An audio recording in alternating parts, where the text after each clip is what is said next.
Meron din tinatawag na cumulative compound at differential compound. No, pag cumulative compound, the series winding is so connected that the field due to it assists that due to the shunt winding. Pag differential, the series winding is so connected that the field due to it opposes naman that due to the shunt winding. Ano, kaya nga tayo may tinatawag na cumulative, ibig sabihin additive. Pagka differential, nag-o-oppose, kaya siya tinawag na differential from the word itself. Napag-usapan natin yung dalawa. If you're going to relate sa ating DC generators, pagdating sa compound wound,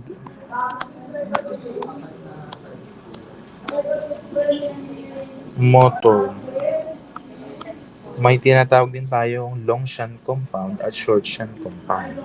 Una, pag-usapan natin yung long shunt.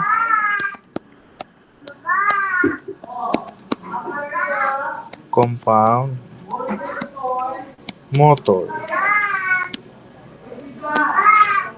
O, diba dun sa generator, naaalala mo, pag long shunt, palatandaan mo, yung iyong field connected in parallel sa isang mahabang series configuration ng iyong series winding at ng iyong dito, ng iyong armature winding. So, ganyan ang itsura. Palatandaan mo.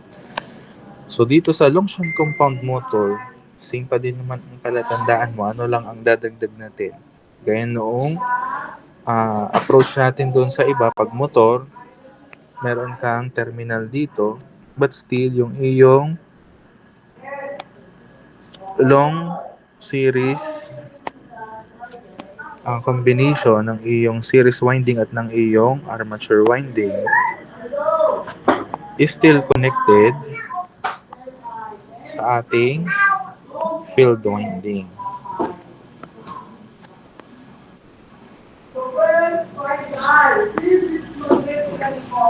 So, ang naiba.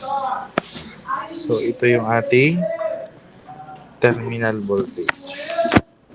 So, ito yung ating supply, nakakonect, nakasaksak ang iyong motor para gumana ang iyong DC motor. Sino po ito? Ito yung iyong series winding. Si RA pa din ito. Ito si EB. And this is your field winding. So, binaligtad lang natin para ma-distinguish mo na nandito ang supply, supplying doon sa ating motor.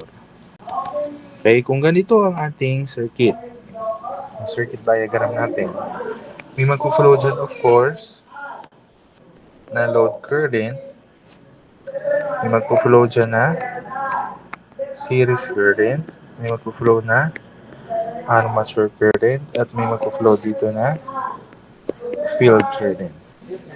O from the circuit itself, ano ng iyong generated equations? Naalala mo doon sa long shunt compound generator, since ganun nga ang itsura niya, no, since ganitong itsura,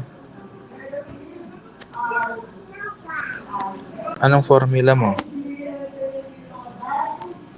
Kung kukunin mo si IA, that is equal to IF plus IL. But this time, if you're going to apply nodal analysis, sino naman ang pumasok sa node? IL po. Si IL. Sino ang lumabas? O initially, kita mo, sino ang lumabas? IS at IF po. Okay. But kita mo din that IS is just equal to IA. So, pwede mong sabihin that IL is equal to IA plus IF. So, kung kukunin nga natin yung ating armature current, so that is your load current minus the field current. So, ito lang naman yung iba. And then, kita mo, IS and IA equal, ilagay nyo. IA is also equal to IS. Okay po? Now, kung kukunin mo yung field current mo across here, ano yung ating formula? same pa din naman. Kasi sinong voltage ba ang dumadaloy dito? Still, siya ay connected in parallel to your supply voltage. So, si VT pa din ang nananalaytay diyan. Tama ba?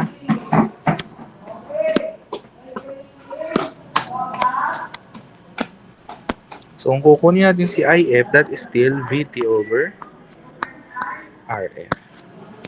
Kung kukunin naman natin si back EMF, EB would be ano na? Yung ating supply, babawasan mo ng voltage drop across the series winding minus the voltage drop across your armature winding. Kaya nga yung ating formula ng EB, VT minus IARA minus ISRS minus V brush. But since alam mo that IA is just equal to IS, pwede kong sabihin that EV is just equal to VT minus IA times the quantity RA plus RS minus V brush. Okay po? Same pa din naman ng atake. Yun lang mga dapat mong tandaan. Nagbago ang flow ng iyong current. Okay po? Nasundan ito? Sir, paano naman pagka short shunt compound motor? So, ganun pa din. Kung paano mo nakilala si short shunt compound generator, ganun mo pa din i-describe si short shunt compound motor. Okay. Maaalala mo noong generator, ang short shunt mo, palatandaan mo, naghiwalay na at nahuli ang kabit. So, ganitong itsura, nakahiwalay na si RSE. Tapos nandito yung ating RL. So, ganyan pa din ang ating representation. Baligtarin lang natin. Kasi ngayon, siya acting as the load na. So, kailangan may supply ka na dito. So, kung yun ang yung supply, palatandaan mo, nakahiwalay si RS. Then, anong itsura niya? Nakaparallel yung ating armature winding at field winding. So, pwede kong sabihin na nandito ang aking armature winding, nakaparallel sa kanya ay si field winding. So, ganun pa din ang palatandaan mo para hindi mo malimutan. So, ano na ito? Meron ka na ditong terminal voltage. Okay? May kabit, di pa nahuhuli. May kabit na huli na, kaya humiwalay. Sino ang humiwalay? Si RS. So, si RA pa din. Ito si EB. Ito na ngayon si RM. So, binaligtad mo lang yung drawing mo sa generator. Okay? Yung mag-flow dyan na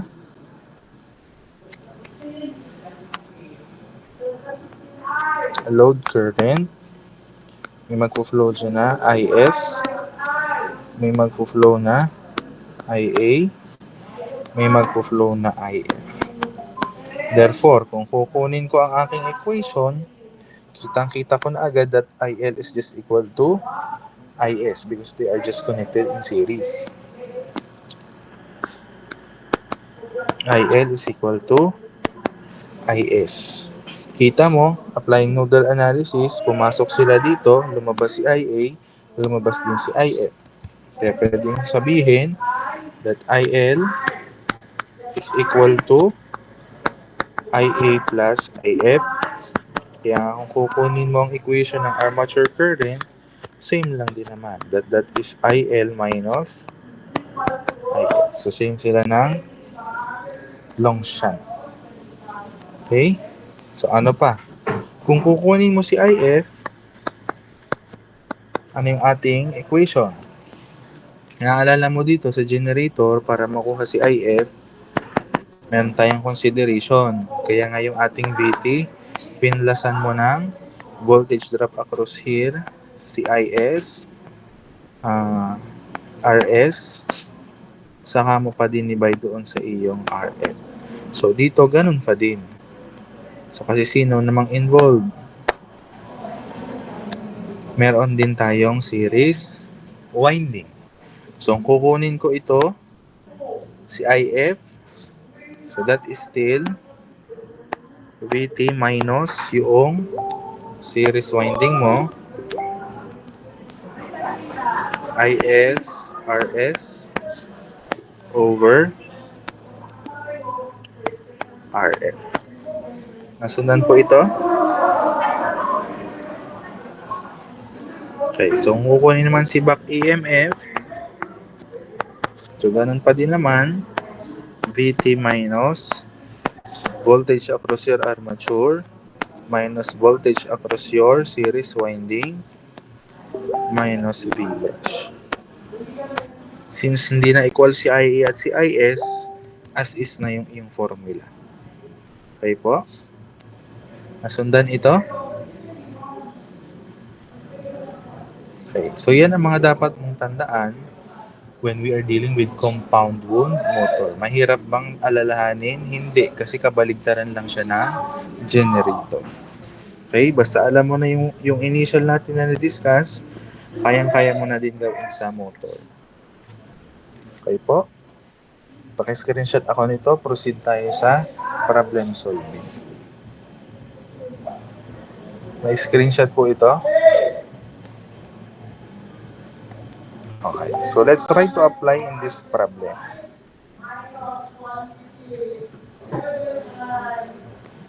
Ba, putol. Sige nga po, pakibasa po ako ng problem na ito.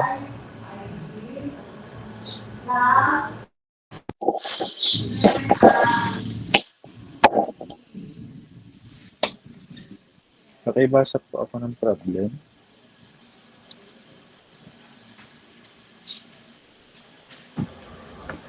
A 600 volts long-shunt compound motor runs at 1,200 RPM.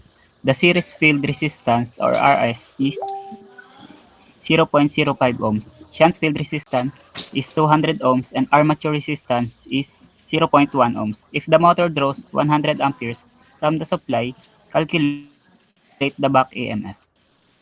Okay, thank you. So, ano yung mga binigay sa atin na given? Binigyan tayo ng terminal voltage na 600 volts. And then, ito ay long shunt. Tandaan mo, ito yung long shunt compound running at a speed of 1,200 RPM.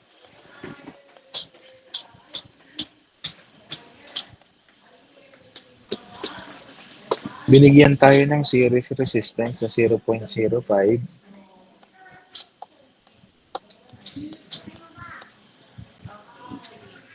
Ng field resistance na 200.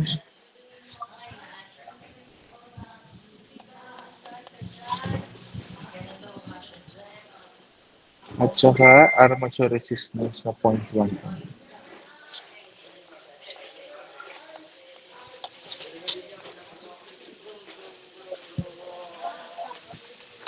If the motor draws 100 ampere from the supply, therefore, sino po si 100 amperes?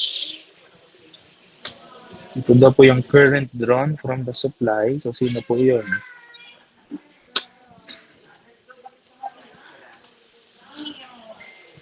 Yung sinabing Yung IL. current drawn from the supply. Okay, very good. That is IL. Yan nga, 100 amperes. You're asked to calculate the back EMF. So, we are solving for EB. Theoretically, alam mo, to solve for EB, this is long shunt. EB is equal to VT minus IA quantity RA plus RS minus V brush. Ano po yung mga kailangan natin? Meron tayong VT? Meron. Meron ba tayong IA? Meron ba tayong RA? Meron tayong RS? Meron din.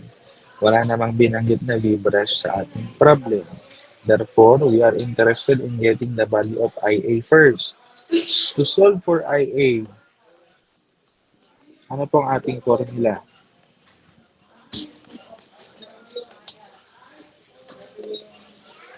IA is equal to, take note, this is a Longshan compound motor.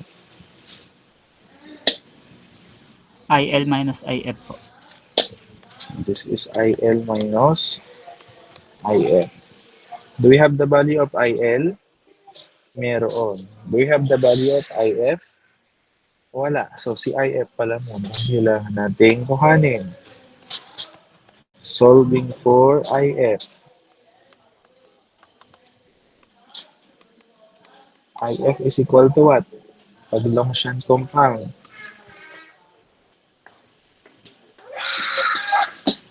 VT over RF po. VT over RF.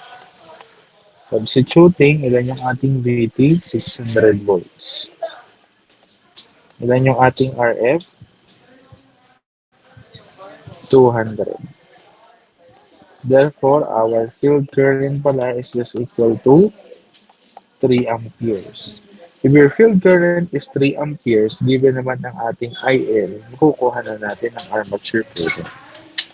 This is 100 minus 3. Therefore, our armature current is equal to 97 amperes. Now, may IA na tayo. Makukuha na ba natin si EB? Okay. So, we can now solve for EB. So, alisin natin ito. Wala nang binanggit. Solving for EB. EB is equal to VT minus IARA plus RS equals 600 minus 97 multiplied by the sum of 0.1 and 0.05. Therefore, what is our back EMF? 585.45 po. 585.45 volts. This is our back EMF. Nasundan po ito. Questions. Walang questions. Proceed tayo sa next sample. A short shunt compound naman. Sige nga po, try to solve this problem. Short shunt naman ang binigay sa atin. Ang hinahanap sa iyo, the armature current and the back EMF.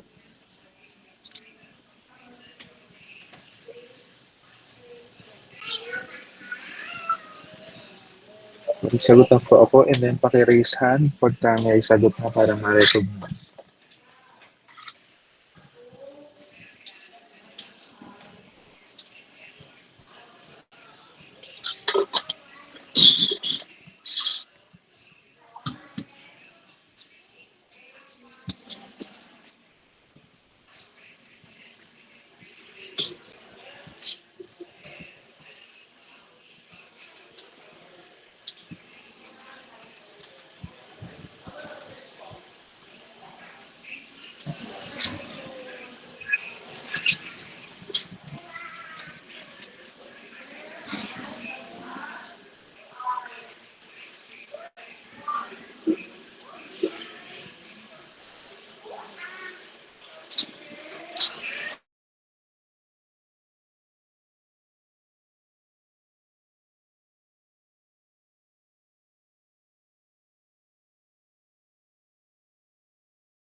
Yes, Engineer Perez. Si Engineer Perez pa yung nag-scan.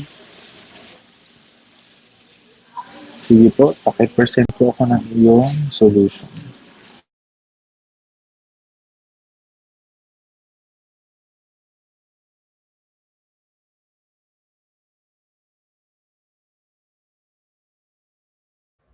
Kita na po ba, sir?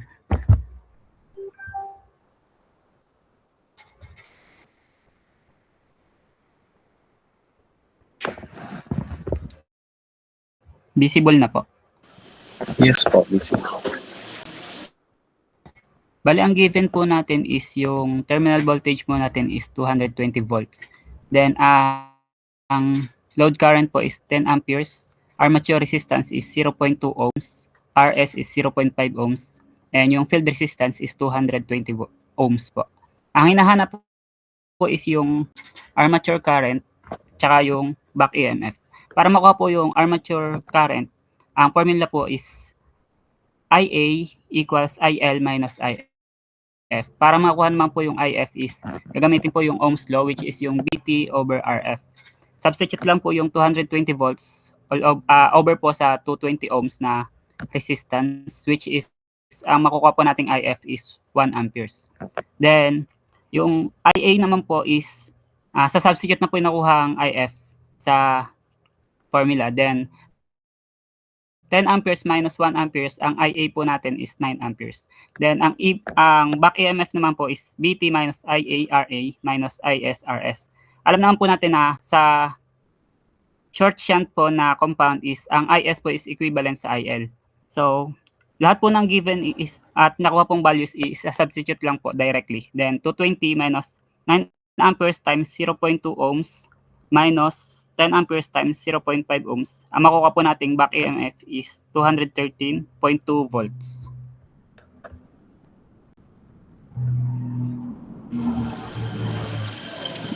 Okay. So, same po ba kayong nakuhang answer? Sinend mo ba ito sa GC? Just, Yes po. konting correction. Kasi pagka tayo ay short shunt, you have to consider ang ating presentation. Diba, pagka siya ay short shunt,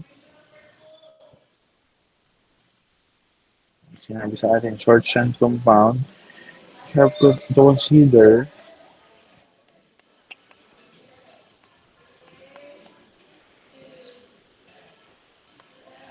yung ating IF. Kahit minimal lang yun, super liit, actually, pwede na yung sagot. But since we have IF, paano ba natin kinukuha ang IF pag short shunt? That is VT minus ISRS over RF. So, you have to consider this pa kahit ito is super liit. So, ilan po itong ating IF?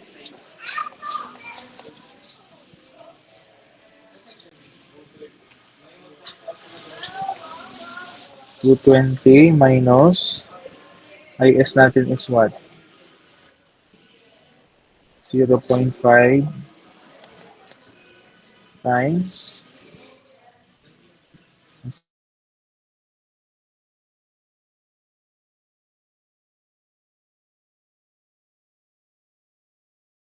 Sir.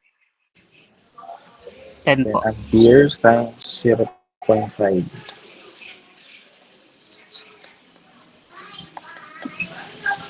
Tapos saka mo pa siya i-divide sa RF na isa nating RF. Ito. 220. So, ilan po ito? So, hindi ito magsasaktong 0.98 1. po. Kasi meron kang consideration na 0.98. 98 ano? 9772 po. 0.9772. 0.9772. Yes. Ganito. And so on and so forth. Napakahaba pa ito. Ano? Opo. So, i-store mo itong buong ito sa A. And then saka mo siya gamitin doon sa ating formula to solve for the EMF.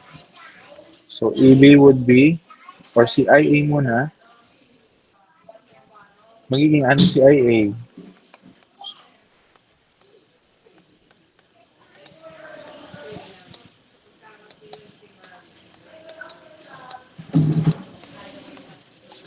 Ilan yung ating IL? 10. Minus doon sa naka-store sa A. So ilan po yung ating armature current? 9.027 9.027. po. 0277 227 po. 227. So ito yung ating armature current na hinahanap. And then, i-store mo pa din ito sa B kasi gagamitin natin ito sa EB. Then, solving for EB,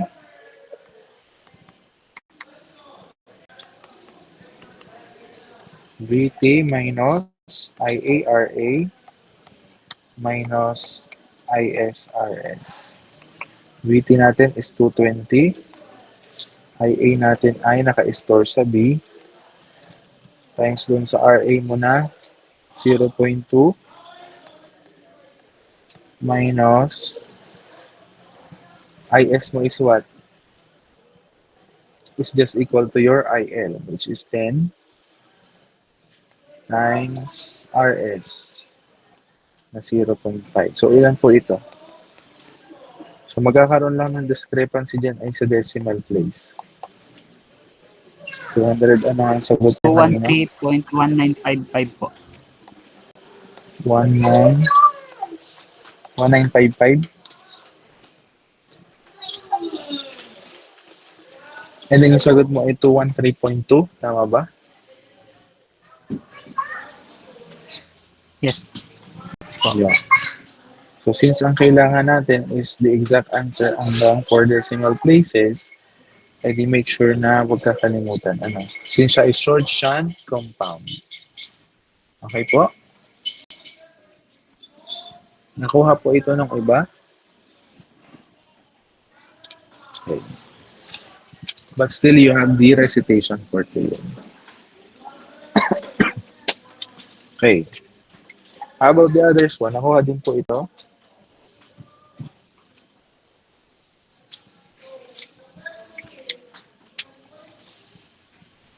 Wala pong questions. Proceed tayo sa efficiency of a DC motor. From the previous module, na-discuss natin yung efficiency of a DC generator. Para makuha ang efficiency, again, that is the ratio between your output power with respect to your input power times 100%. So, pagdating sa efficiency ng DC motor, ganun pa din naman ang concept. Ano lang nagkaiba? Since yung iyong output power is equal to,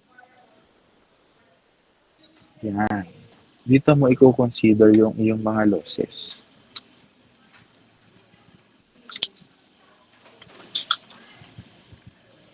Kung naaalala mo, recall,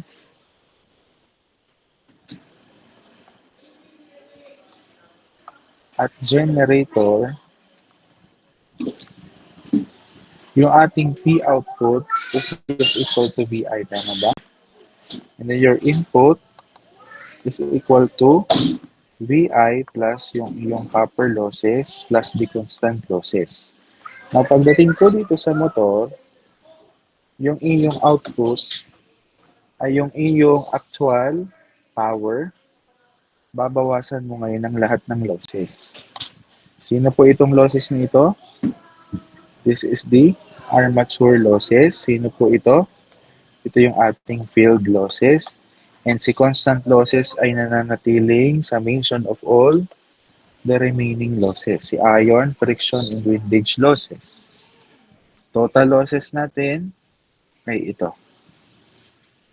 Ano lang pinagkaiba? Si input power na ngayon, ang VI alone. Si output power ngayon, ang VI minus all the losses. Naintindihan po ang pinagkaiba ng motor at ng generator.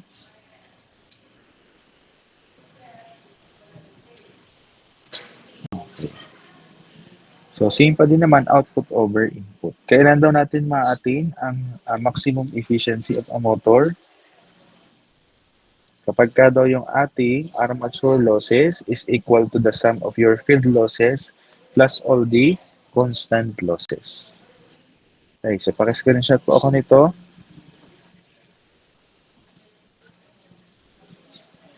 Na-screenshot po ito. Okay, so let's try to apply in this problem. Pakibasa nga po ako ng problem.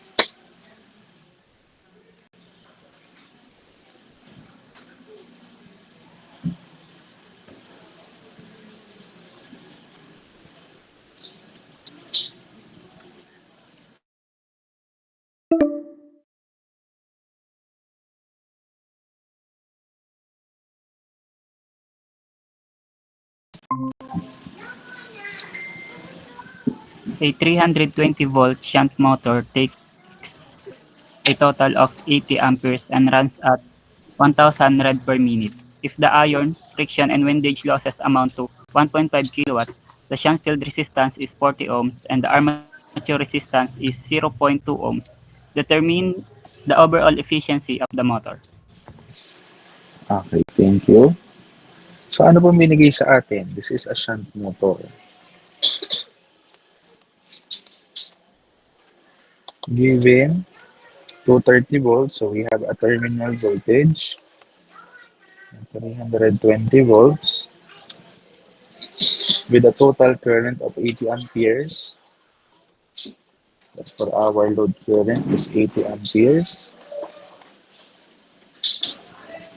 Running at a speed of 1,000 RPM.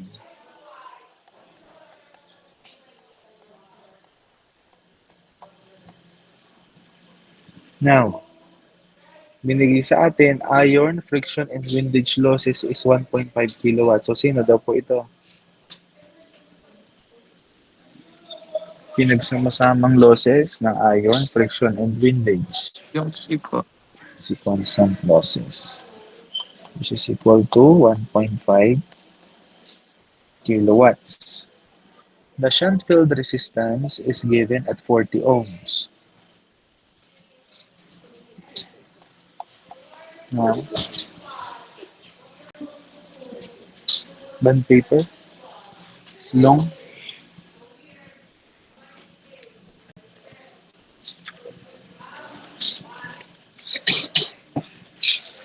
madami mga kailangan mo. Meron pa dito. Aanin mo ba yan siya? Magagawa ka ng exams? Wow!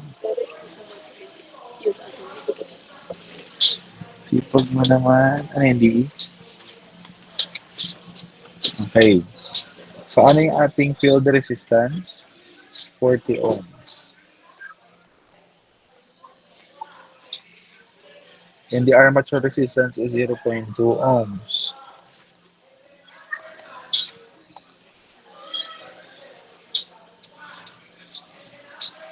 You are asked to determine the overall efficiency of the motor. Theoretically, alam mo yung working equation to solve for the efficiency. That is the output power over the input power times 100%. So, ang target mong kuhanin, si output power at si input power. To solve for input power, si input muna natin isolve. Maigisi. Sabi natin kanina that input power is just equal to VI. So, sino po yun? Si VT IL. Ilan yung ating terminal voltage? 320 volts. IL natin is 80. So, ilan po ito?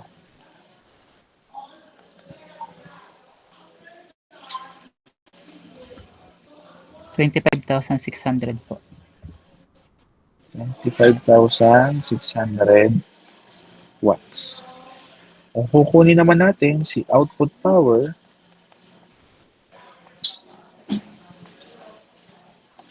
alam natin that output power is equal to yung input power mo, minusan mo lang ng armature losses, minusan mo ng field losses minus constant losses. Na question natin, meron ba tayong IA? Meron ba tayong IA? Wala pa. Meron tayong RA? Meron. Meron ba tayong IF? Wala pa din. So we have to solve first for IA and IF. Solving for IF muna kasi alam mo naman to solve for IL, kakailangan mo din si IF. IF is equal to what? Pagka siya ay shunt motor.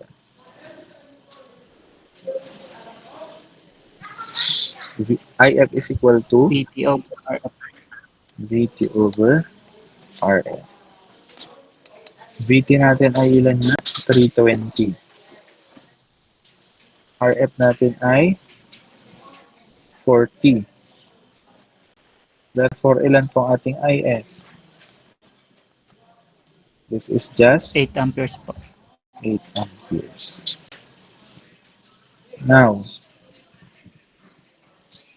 makukuha na natin ang IA.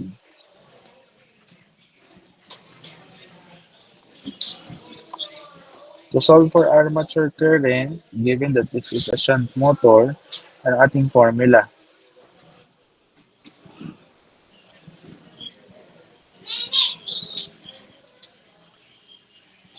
Ano nga po ang formula natin ng IA?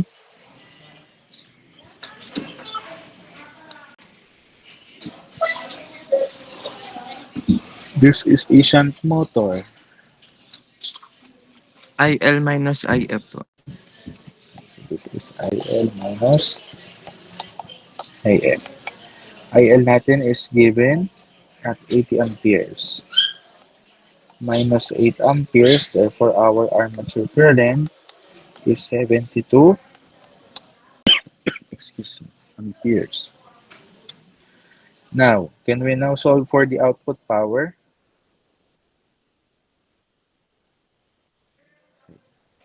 So input natin 25,600 minus IA natin nakuha natin at 72 amperes. So this is 72 being squared. RA is 0.2 minus VT natin is 1. 320 times IF na 8 amperes. Minus, may binigay sa ating constant losses, meron 1,500 watts. So, therefore, ilan po ang ating output power?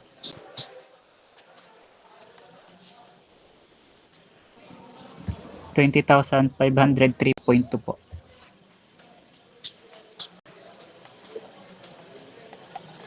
20 ano? 20,000 503.2. 503.2 watts. Can we now solve for the efficiency? Okay, so solving for efficiency,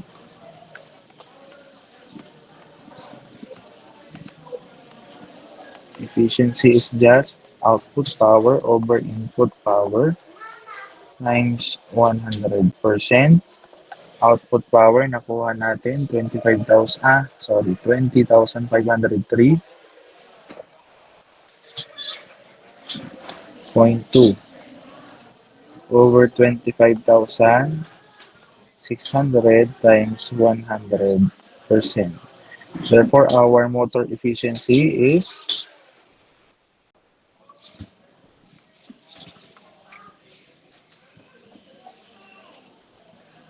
80.091%. 80.091%.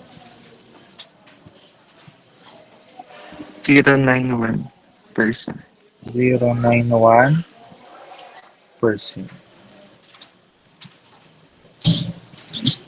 So this is our motor efficiency. Questions? May questions po kayo dito? Clarifications? Wala. If wala pong questions, try to solve na this problem.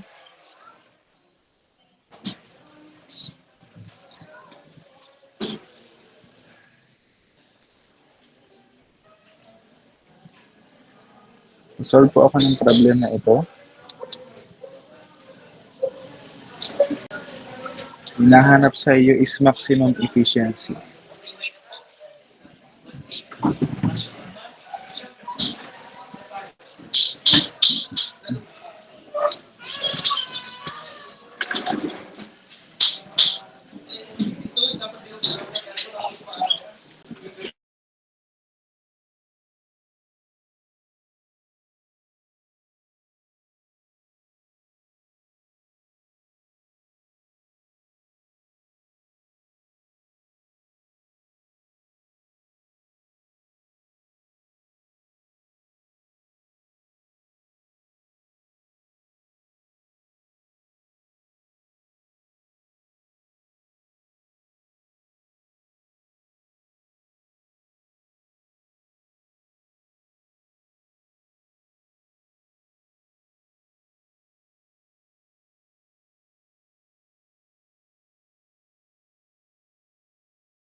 Sino po ang nakapagsagot?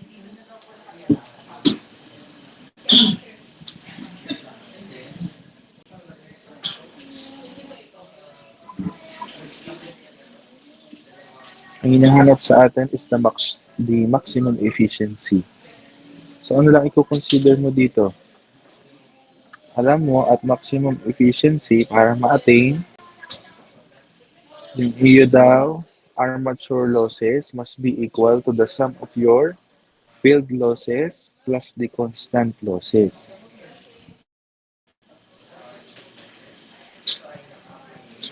So paano mo kukunin yun?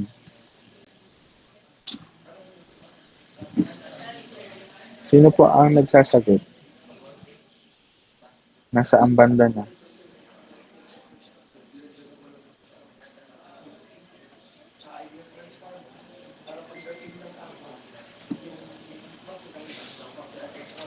Yung nagsasagot po,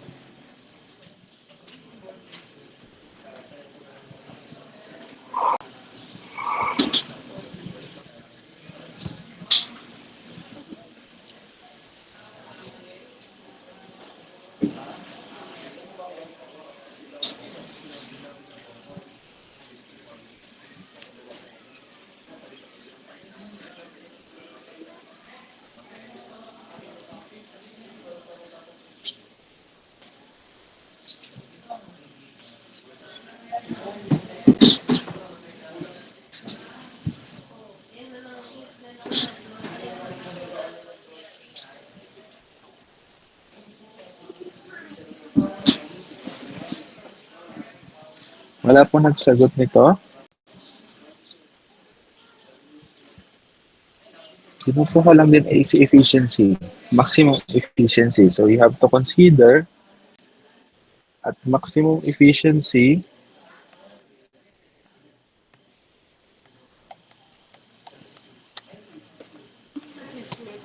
ma-attain daw ito kung iyong armature losses is equal to your field losses plus the constant losses.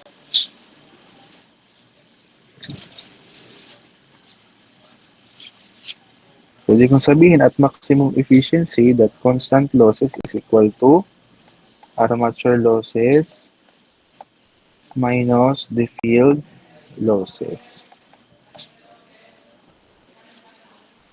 Okay? Ano ba binigay sa iyo? Binigay sa iyo na given 250 volts.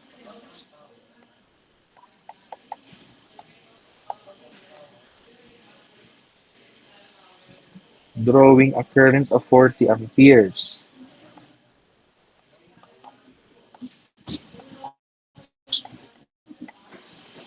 And then, binigyan ng armature resistance na 0.15.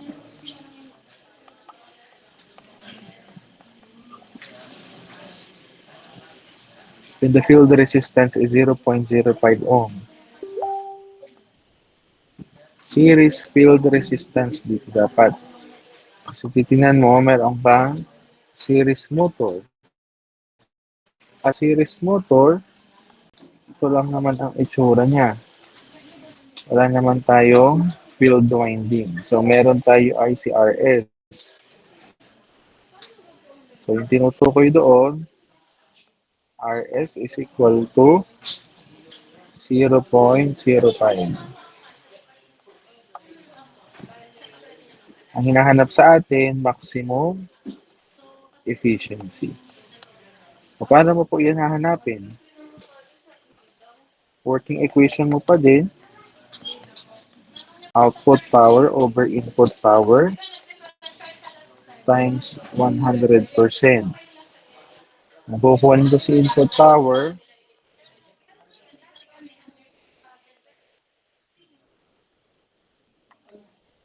input power natin is VTIL pa din. VT natin ay 250. IL natin is 40. PE natin is 10 kilowatt. Tama ba? Now, kung kukunin ko si output,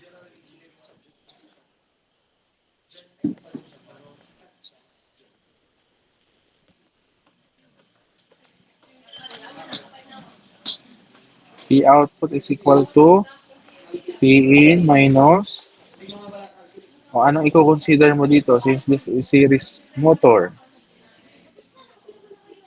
So, meron kang armature losses, but since alam mo that IA is just equal to IS, pwede ko nang sabihin this is equal to IA squared RA plus the series resistance.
Yun lang ang wala. O, solve for IA.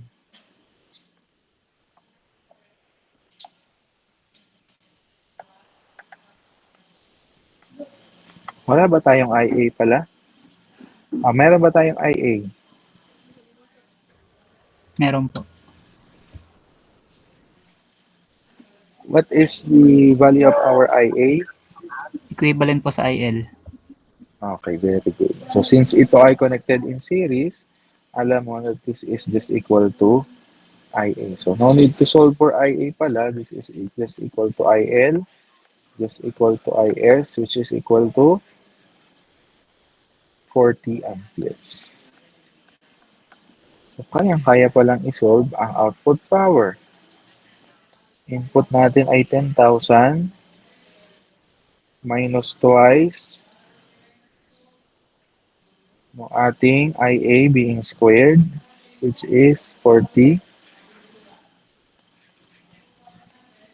multiplied by RA na 0.15 plus RS na 0.05. Ilan po ang ating output power?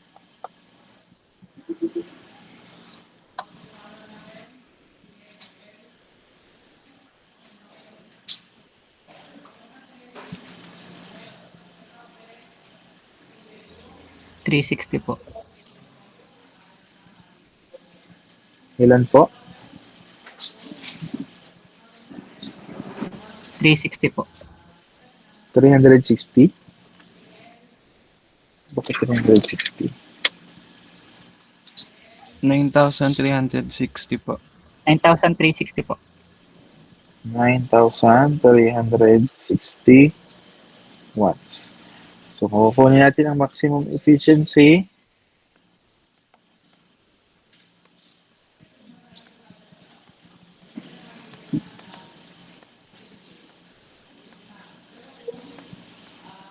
P out over P in times 100% is equal to P out natin ay 9,360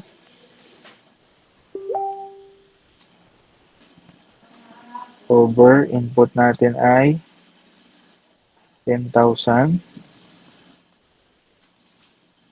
times 100%. What is our maximum efficiency?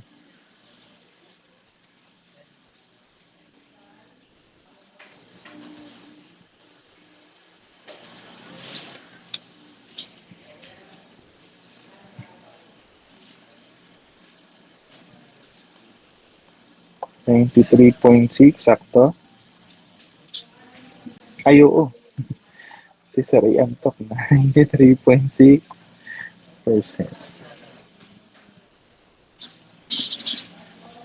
Okay. So that is your motor efficiency at maximum efficiency. May questions po kayo? Yes, Engineer Perez. Sir, yung sa value po ng C, Mhm. equivalent lang po siya sa IA squared times RA po. Opo, in this case, because ang condition natin ay maximum efficiency. Galing po dito sa equation na ito. But since this is series motor, wala naman tayong field winding, tama ba? Kaya nag-equal na lang siya sa IA squared RA. Pero kung ito ay shunt Then, or...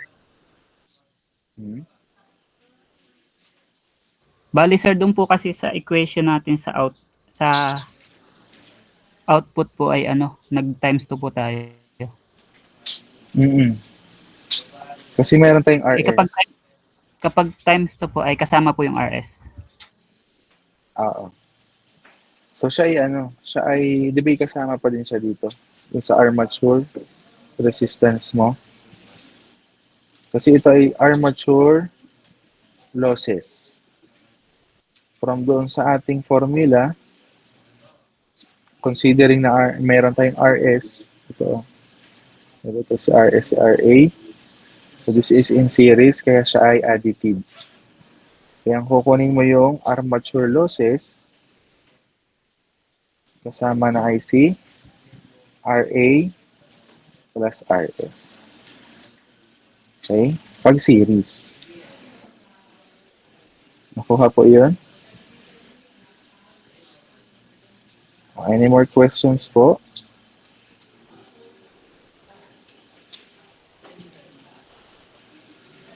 Kaya lang naman natin siya kinonsider kasi sinabi ay maximum efficiency ang hinahanap. Pero kung ang kinukuha lang is overall efficiency, so no need to relate this. Kung walang binigay na constant losses, di hindi na siya isasali. Okay po? May questions pa po kayo regarding this problem?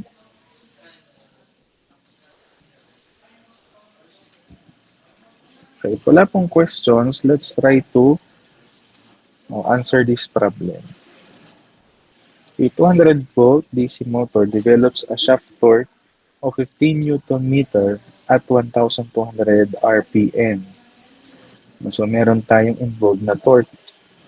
Given sa iyong efficiency, ang tinatanong, gaano daw yung current supplied to the motor? So, we are looking for IL. Sige, listahin nga natin ang given.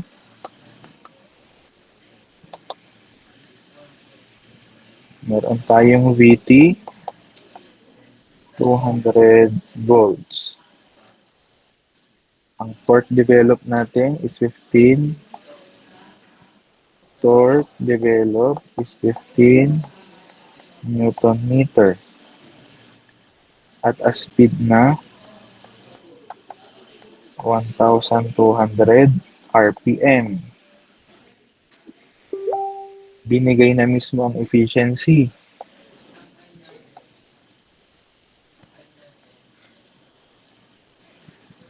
Ang hinahanap mo sa atin is the load current. How do we solve for the load current?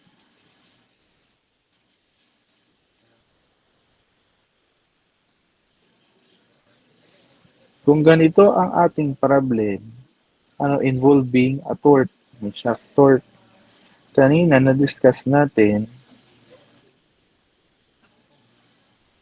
doon sa torque. Kahapon ba natin na-discuss ang torque? Yan. We have the formula na T is equal to EI over 2 pi N. Wherein saan ba nanggaling yung formula na yon? Doon sa ating developed power, which is equal to 2 pi NT. So sabi natin, kapag ka-involving torque, Yun palang ating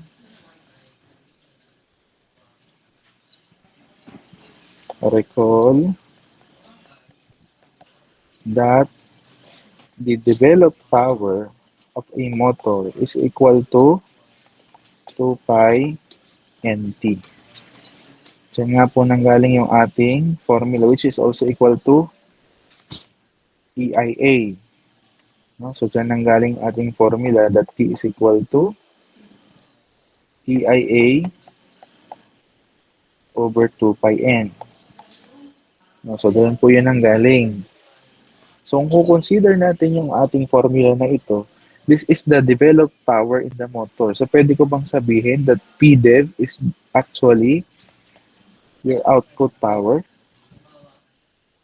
Do you agree? If that is the developed power doon sa iyong motor? Okay. So directly pala, pwede kong makuha ang output power by 2 pi nt. Sir, sino naman ang ating input? Pwede si VI pa din. Kung gagawin natin yung ating working equation, alam mo, that efficiency is equal to output power time over input power times 100%. Pero sabi mo kanina that P output is just equal to PDEV or equal to 2 pi nt. Wherein, given naman lahat, tama ba? So, pwede kong sabihin that efficiency is equal also to 2 pi nt over, ang P-input natin is VTIL pa din, times 100%. Okay, so if that's the case, makukuha natin ang IL, given ba tayo ng N, ng ilang efficiency? Meron. Given ba tayo ng N? Meron din. Given ba tayo ng torque? Binigay din ang torque. Binigay ba sa atin ang terminal voltage? Meron din. So we can now get the load current from this equation. Tama ba? Sige nga. But you have to take note doon sa discussion natin kahapon, pag gagamitin mo ang formula na PDEV is equal to 2 pi nt, your condition must be, saan na yun? Wala na siya.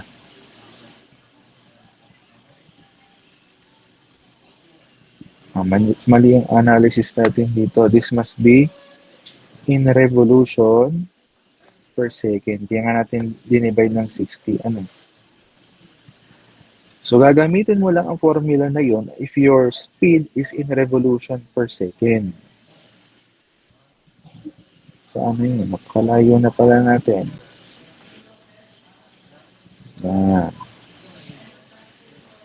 Ano ba yung ating N na given? Naka-RPM. So, para ito'y maging rev per second, i-divide mo lang by 60. Okay, so direct input tayo. Lagay natin ang efficiency. Para hindi na tayo mag-times 100, irekta mo na 80% is equal to 0.8. 0.8 is equal to 2 pi. Ano po ang 12 over 60?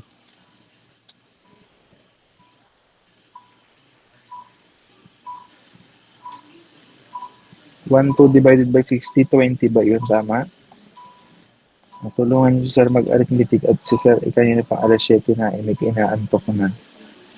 Times 15 Newton meter over VT na 200 times yung hinahanap mo na IL. Manipulating the equation, IL is just equal to 2 pi times 20 times 15 over 200 times 0.8. So, ilan po ito? Our load current must be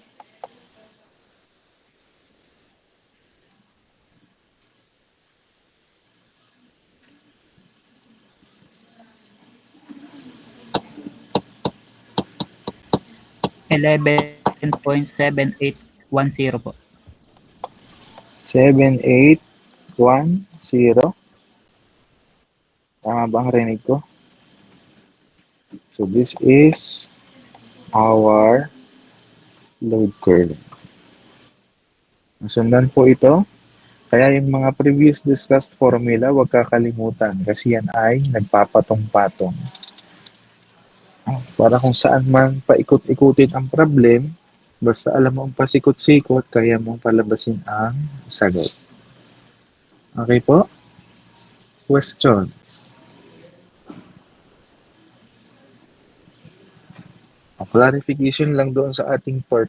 Pag ang ginamit mong formula is this, sa torque, dapat yung iyong N is in revolution per second.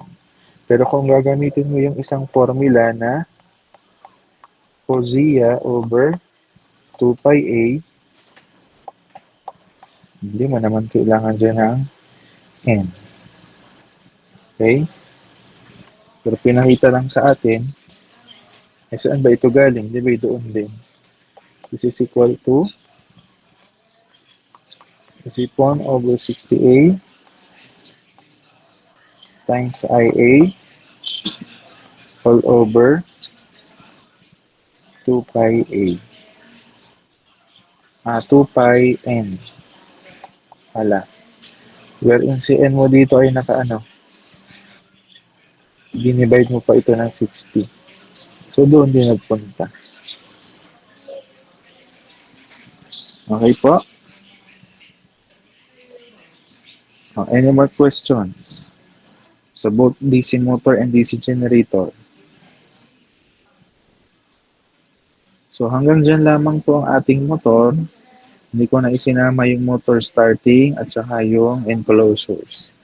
So, at least man lang gusto ko makita ninyo differences pagdating sa motor at sa generator, magkamukha lamang. Kasi by principle, alam mo naman, construction itself is just the same. Saan lang nagkaiba? Doon sa kanyang function. Alam mo, pag generator, working as a generator, that acts as a supply, kaya ang iyong generated EMF, ang formula mo, once ay mapuro plus, plus, plus. Pagdating sa motor, ikaw ay nagkukonsume, nagamit ka ng supply voltage, kaya yung iyong back EMF is minus, minus, minus. But the concept itself, magkamukha, kayang-kayang tandaan. Tama ba?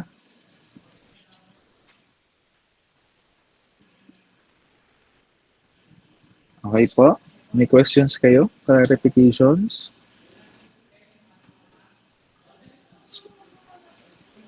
Wala na. How about the others? So hanggang dyan po ang ating midterm exam. Nakita niyo po yung ating PSET. Naka-upload na po sa classroom. Pwede nang umpisahan para mautay-utay. Scratch muna, pag-aralang maigi, and then saka isulat sa engineering lettering. Okay po, submission of your PSET is on or before the day of your scheduled midterm exam.